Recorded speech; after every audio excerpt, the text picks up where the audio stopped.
മറ്റു വാർത്തകളിലേക്ക്. പത്തനംതിട്ട അടൂരിൽ വാഹനാപകടത്തിൽ 2 യുവാക്കൾ മരിച്ചു. അടൂർ സ്വദേശി ടോംസി വർഗീസ്, പത്തനംതിട്ട വാഴമുട്ടം മഠത്തിൽ തെക്കേതിൽ ജിത്തുരാജ് എന്നിവരാണ് മരിച്ചത്. രാത്രി 7 മണിയോടെ അടൂർ ബൈപ്പാസിൽ വട്ടത്തറ പടിയിലാണ് അപകടം. വിവരങ്ങളുമായി വിഷ്ണു പുതുശ്ശേരി ചേരുന്നു. വിഷ്ണു, ഈ വാർത്തയുടെ കൂടുതൽ വിവരങ്ങൾ.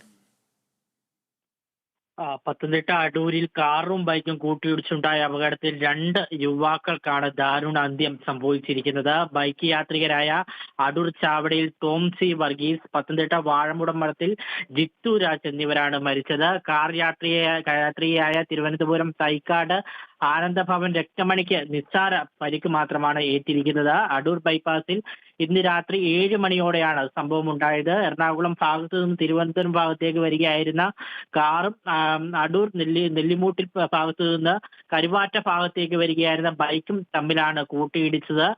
മരിച്ച ടോംസി വർഗീസും ജിത്തു രാജും സുഹൃത്തുക്കളാണ്. ഏതായാലും ഇപ്പോൾ അപകടമുണ്ടായിരിക്കുന്നു. കാറ് എല്ലാ നിയന്ത്രണങ്ങളും തെറ്റിച്ചാണ് വഴിമാറിയാണ് വന്നത്. അതാണ് അപകട കാരണം എന്നാണ് പുറത്തു വരുന്ന വിവരം. ശരി വിഷ്ണു.